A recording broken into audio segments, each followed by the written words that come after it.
لہذا کربلا کے میدان میں ہم مشاہدہ کرتے ہیں کہ صرف جلیل القدر ہستیوں نے، صرف نامور ہستیوں نے، صرف قداور ہستیوں نے حسین ابن علی کے ساتھ معیت اختیار نہیں کی ہے، بلکہ یہاں اس مقصد کے طفل صغیر بھی حسین ابن علی کے ساتھ اس نہضت کے ساتھ معیت اختیار کی ہوئی ہے۔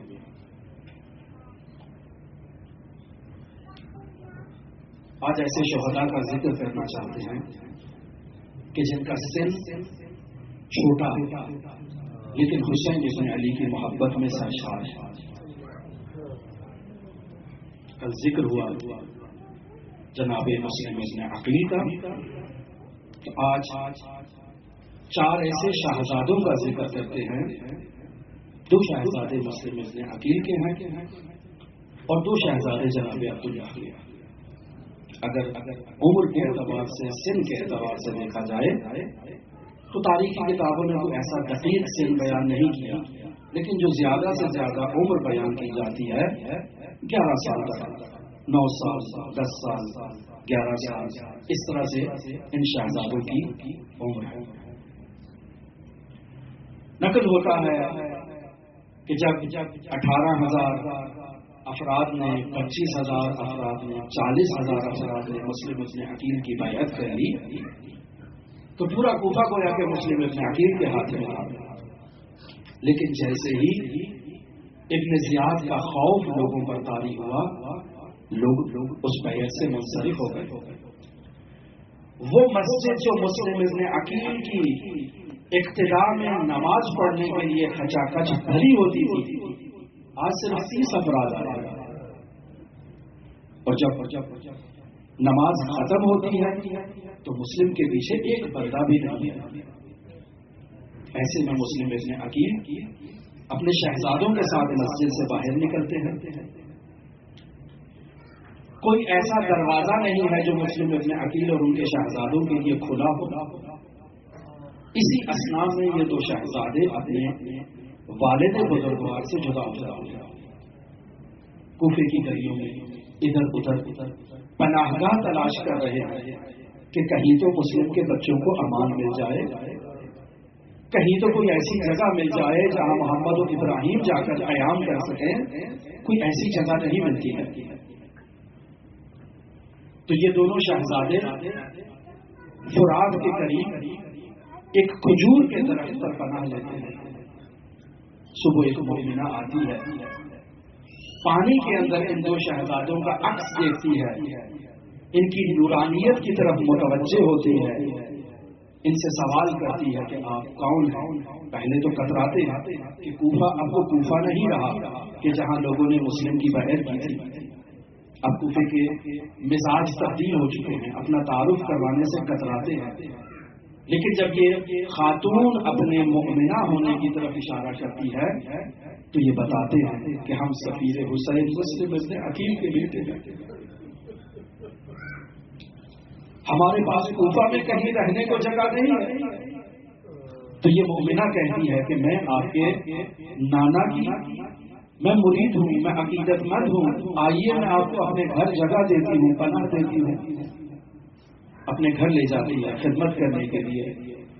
اس کا شوہر حارث لعین جو ایک نہایت ہی لالچی انسان ہے، صبح سے مسلم کے شہزادوں کو تلاش کر رہا ہے۔ ابن زیاد نے درہموں کا لالچ دے رکھا ہے کہ جو کوئی مسلم کے شہزادوں کو لائے گا اسے انعام دیا جائے گا۔ یہ حارث مسلم کے شہزادوں کو تلاش کرتا کرتا در بدر کی ٹھوکریں کھا رہا ہے، اور رات کو جب گھر آتا ہے اپنے گھر میں اپنی زوجہ کے پاس آتا ہے، رات کو جب سو جاتا ہے 7 والے کمرے سے 2 بچوں کے رونے کی آواز آتی ہے تو اٹھ جاتا ہے، جاتا ہے اس کمرے میں، جا کر دیکھے کون ہے جو ہمارے گھر میں رو رہا ہے۔ تو متوجہ ہوتا ہے کہ دو نہایت ہی نورانی جلیل القدر شہزادے ایک دوسرے کی بازو میں ایک دوسرے کے گلے لگا کر رو رہے ہیں، زاروں قطار رو رہے ہیں کہ انہیں بشارت ہوئی ہے، الاجل الاجل، انہیں بھی پکارا گیا ہے کہ وقت آ چکا ہے، ہمارے پاس آ جاؤ۔ یہ حارث متوجہ ہوتا ہے کہ یہ مسلم کے شہزادے ہیں، یہاں وہ اپنے چراغ کو سائڈ پر رکھتا ہے، شہزادوں کو بالوں سے پکڑتے ہوئے ظلم کرتا ہے، ان شہزادوں کو گھسیٹ کے گھر سے باہر لے جاتا ہے۔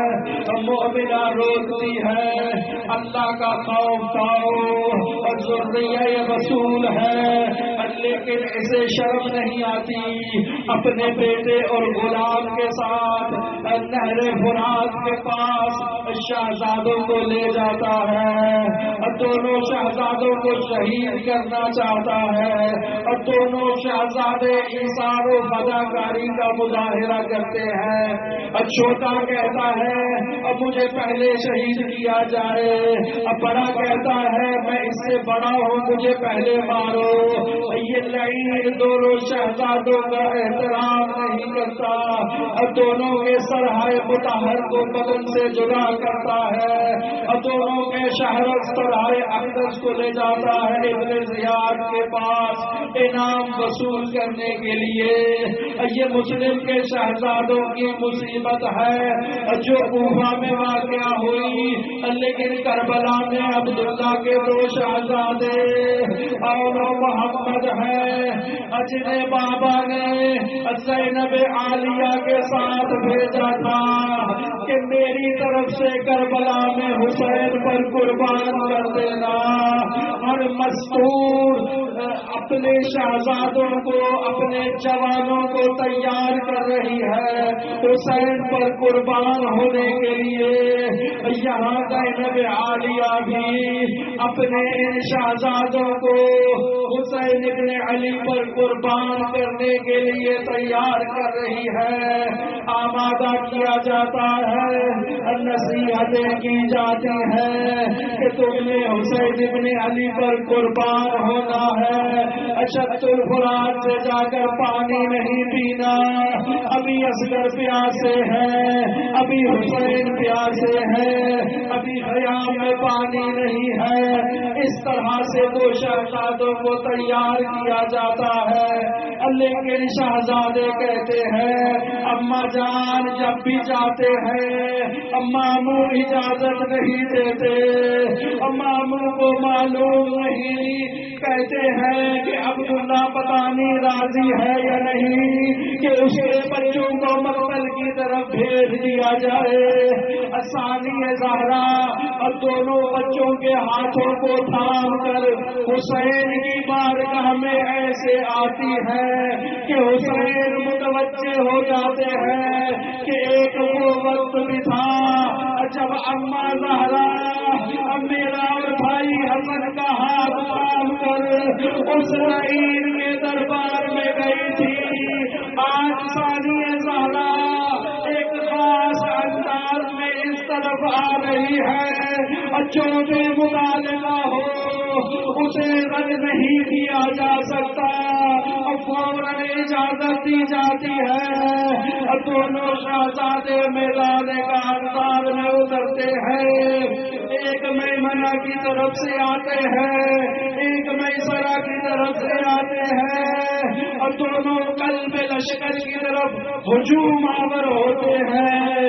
ایک شہزادے کے سر پہ گرز مارا جاتا ہے اور دوسرے شہزادے کے سر پہ تلوار ماری جاتی ہے اور دونوں سواری سے زمین کی طرف آتے ہیں اور دونوں نے جعفر طیار کی شجاعت کا اظہار کیا، علی ابن ابی طالب کی شجاعت کا اظہار کیا۔ اب وقت شہادت ہے، سلام کرتے ہیں السلام علیکم یا ابا عبداللہ، مامو جان ہمارا وقت آخر ہے۔ امام حسین بھی عقاب کی طرح آتے ہیں، شہزادوں کے پاس پہنچتے ہیں، انا للہ و انا انا الیہ راجعون.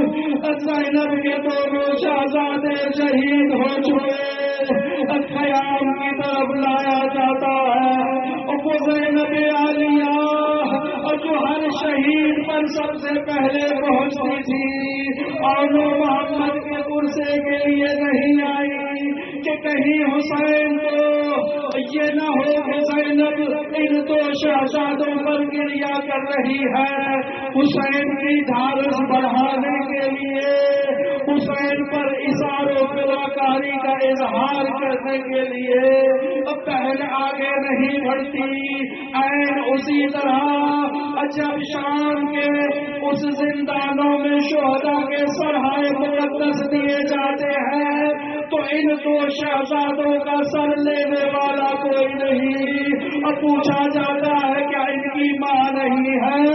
کہا جاتا ہے نہیں ان کی ماں ہے، لیکن وہ علی اکبر کا پرسا لے گی اور وہ حسین ابن علی کی عزاداری کرے گی. اب زینب اور محمد کی عزاداری کب کرے گی؟